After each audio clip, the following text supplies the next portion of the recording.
Okay guys, welcome to this video when we will be talking a little bit about the setup in Project Cars 2, because a lot of you tried to ask me that, and I don't think I'm entirely the best person to talk about the setups, but I'm gonna walk you through some of my changes, what I do, what helps me in the game. Because previously I was racing with forced default setups, so I didn't want to do the video because I knew nothing about the setups in this game. But I'm gonna try to walk you about the real stuff and the stuff I did in other games and in Project Cars 2.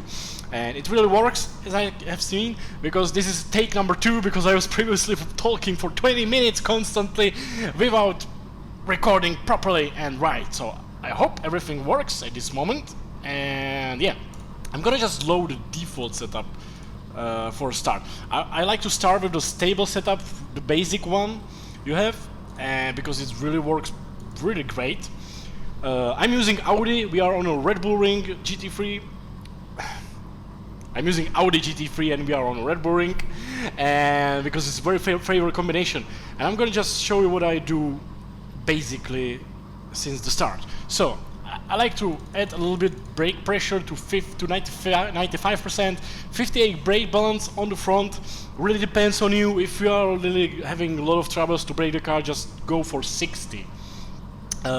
This car is really slow on the straight line speeds, and Red Bull Ring is, you have like 2-3 straights, you really need speed. So I'm gonna lower the downforce, so say 1 and 3. About the tire pressure, I'm not entirely sure how does this game works, because I'm not watching the temperatures all the time. But as in GT3 you are racing with a hard tire compound, I would really like to go to lowest pressure here. So this is the first window for me.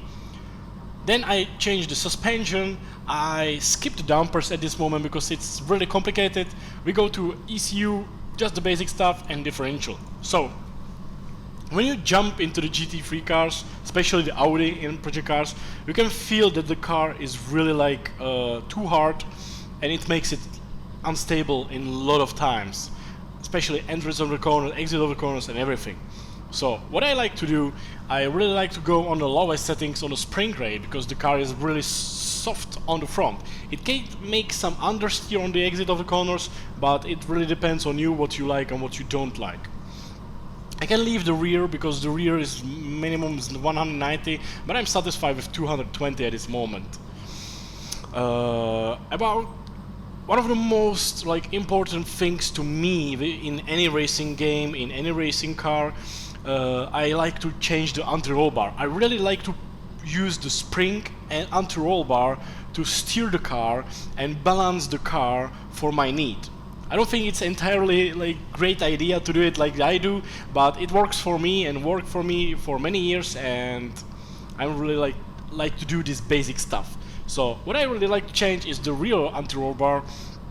I'm gonna add it to let's say 40, because it's gonna be stiffer a little bit, and it makes the car steer a little bit more. You have to watch out for the bumps, but if you have lower, softer spring, it really doesn't matter at this moment. Maybe if I go for a harder car it will, but not at this moment.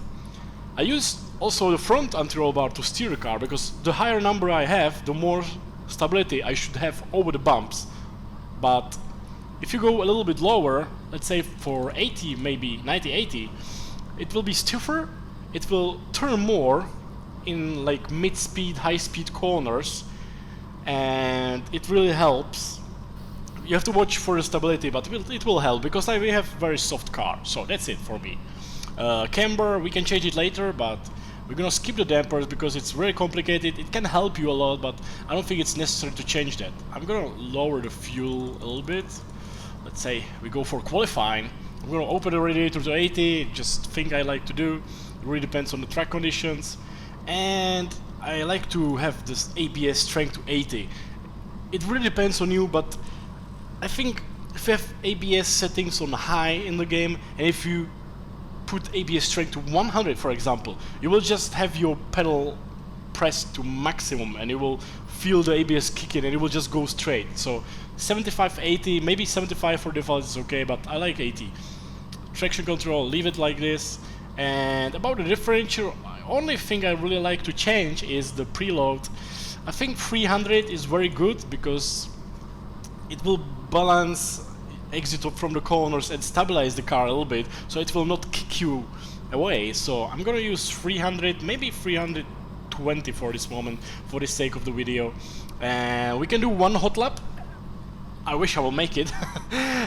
The world record I have seen is 129.9, so we're gonna take a look if I can beat that with these basic settings, because my personal best is 130.4. I'm gonna use automatic tires by weather. I think it will give me just immediately the hard tires because it's 41 degree on the track, and I'm gonna save it. Oh no, I save it over this slot, doesn't matter. I'm gonna save it to new slot, video 1, because it didn't happen, I'm sorry. And yeah, I'm gonna just quickly go through the warming up and to the hot lap now. Guys, you have no idea how hard is it to talk constantly and do quick hot lap all together with great lines. So you're gonna have to watch for the first corner because it's really hard for me at this moment. Braking on 100, really cutting the corner, right? But it was really slow at this moment, so I hope I'm gonna at least make right the rest of the lap, because the first corner you have to cut it like I did, but really clean and really beautifully. Late on the brakes, 100. Probably I should steer a little bit later.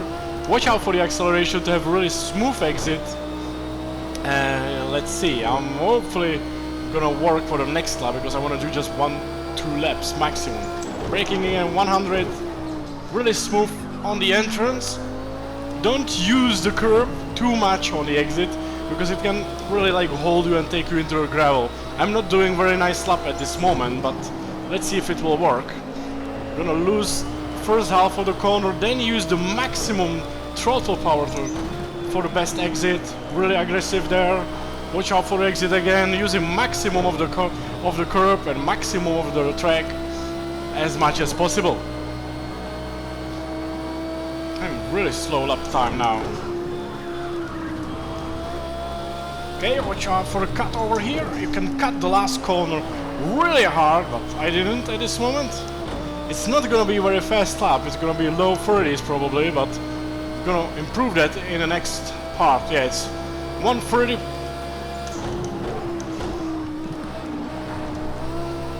Okay, this was the thing I wanted to show you. This is how you do properly the first corner. You have to really cut it through, smooth all together, all through the corner, and really nice exit.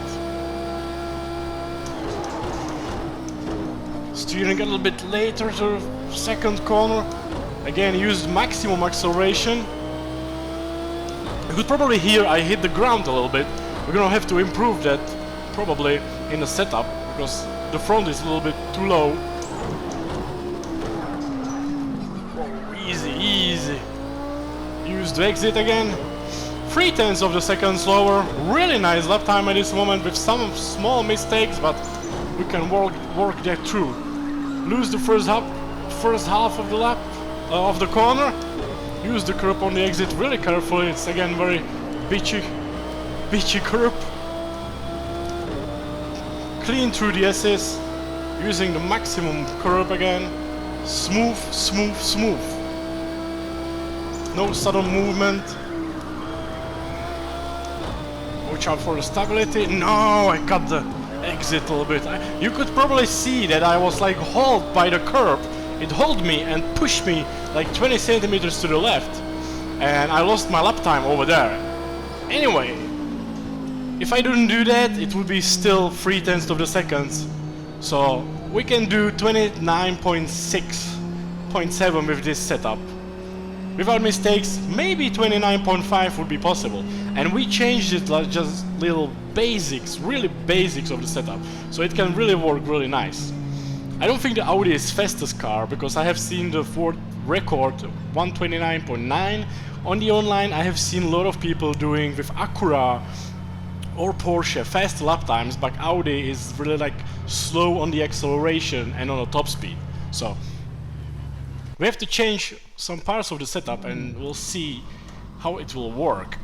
One of the things I can go for a little less rear downforce. I don't know about the front, I haven't tried 0, but sorry. I'm sorry. I'm gonna use 1 for now, so maybe 0 works, maybe you can try. I'm gonna add a little bit anti-roll bar on the rear because I really need a little more steering on the exit of the corners, and I'm pretty satisfied with most of the stuff on the setup. I'm gonna just put a little higher front and rear. Make sure you have like balance of the rear. I don't think I can maybe go for a little lower high, but I don't want to. So yeah, I'm gonna probably try to change the camber a little bit because the higher is not a like better option in this game. So I'm gonna go a little lower, 2.7, 3.1. 3.1. I can't really talk today, I'm sorry. And we're gonna see what will happen on the lap time. I think the anti-roll bar, I'm gonna use 1750 this time, and front stall minus 0.2. I will leave the dampers probably for the next video because it's really no important to oh come on, I'm always saving that to wrong. So video 2, it's from previous videos which didn't work, so yeah. We did some improvement, to be honest, since the last not working video I did. So, 29.7 with the previous lap time. I'm gonna see what I can do right now. Okay, so I have to watch out for the last 2 corners properly. In the last lap I didn't improve that because I mean I got the penalty, as you could probably see, but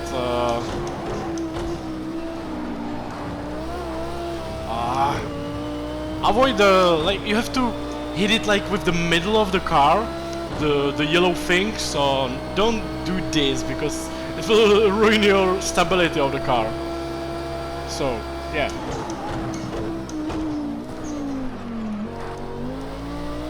I'm still hitting the ground, but it's okay. You can probably improve the lap time in the last 2 corners. You have to really like know your way around, how much you can use of the curb, because yeah, it was like a few inches only.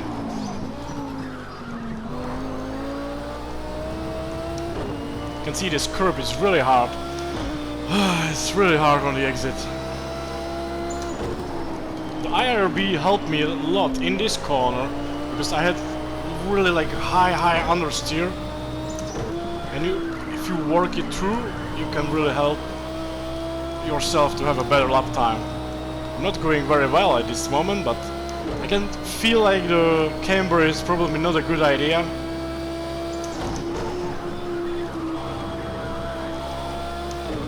Okay, use it like this. You can cut the last corner really hard and see if we can improve the lap time a little bit. Let's see, what is the lap time? 29.8. Not so bad. If I will put it all together better, we can do 29.5 with this car on the hard tires. I would say it's very good lap time with Audi. So I'm gonna just edit a little bit more stuff. Okay, I'm back with this #1 setup because this game is just sometimes you gotta strangle the developers for the bugs in the game because I'm just loading the same setup all over again. I'm gonna try to add the same tire pressure as it was before, because I need to roll a little bit more and make it a little more like oversteer on the exit. I don't know why the camber is so high on the rear, because I can go to 1.5. I'm gonna try like to go 2.3, 3.3. Let's see what will happen with this. Settings. Bring it on, game. I'm kinda happy with that. The dampers, I really want to do the dampers in the next video probably. And anti-roll bar, it's so difficult to choose. It's like, I'm gonna try, see what will happen with the game. And yeah, I'm gonna try to go with the little bit higher anti-roll bar on the front, and let's see what will happen. I'm gonna be with you back in a second, hopefully with working game. So I'm gonna save this as video 3 and hopefully it'll be back. I'm gonna do just quick lap and see. You can see that I'm improving the potential uptime. I'm having like 29.38, but I can't put it together, you know. It's so hard sometimes because I'm talking, and you have to hit everything right. So yeah, let's see if I can do that. I'm finally satisfied with the setup because it behaves really nice. I think there are some improvements, but I like the basics. The worst problem is me to hit the lap right and talk to you and give you some tips and everything all together. It's so difficult, you have no idea. I'm just trying so hard.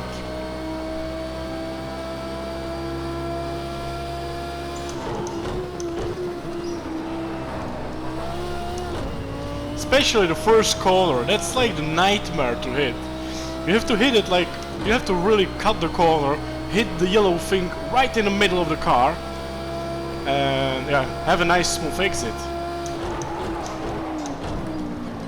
You can feel the car really kicking in the ABS. I was probably set too high, but come on. Let's do one nice lap, please!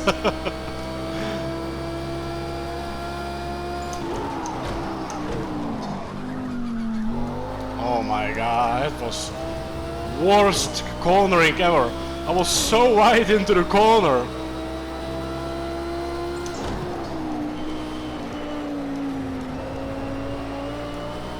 But I like the higher R anti-roll bar because it helps the car steer a little bit. You can see it on the exits. And the rear camber is helping a lot to make the car steer in the high-speed corners.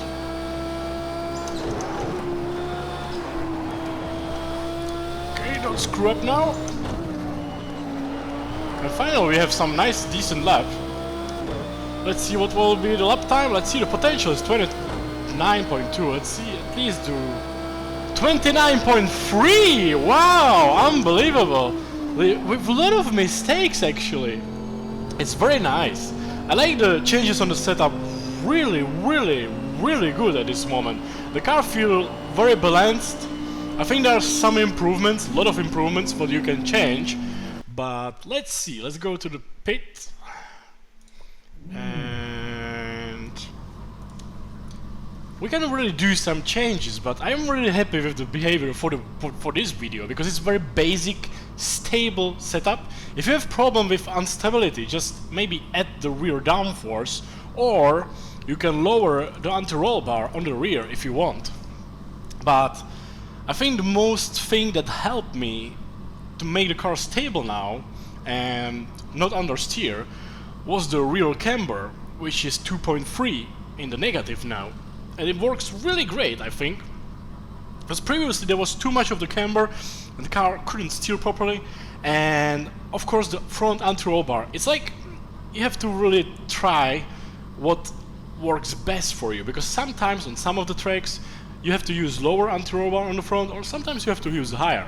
So I hope this video will be helpful for you guys, because I think this basic setup really works well. You can apply that on most of the GT3 cars, and if you can like do everything I did, maybe watch out for a wing, it depends on the car, and you can change the anti-roll bars on the front and the rear to make the car stable if it behaves differently. Because for example, Renault RS01 is a very oversteery car, and so is Ferrari, so you can change it a little bit there. And maybe in the next video we will talk about the dampers and some other stuff, but I think this is very nice for the basics. I hope it would be helpful for you guys, because please, if it is, please just give me some feedback in the comments.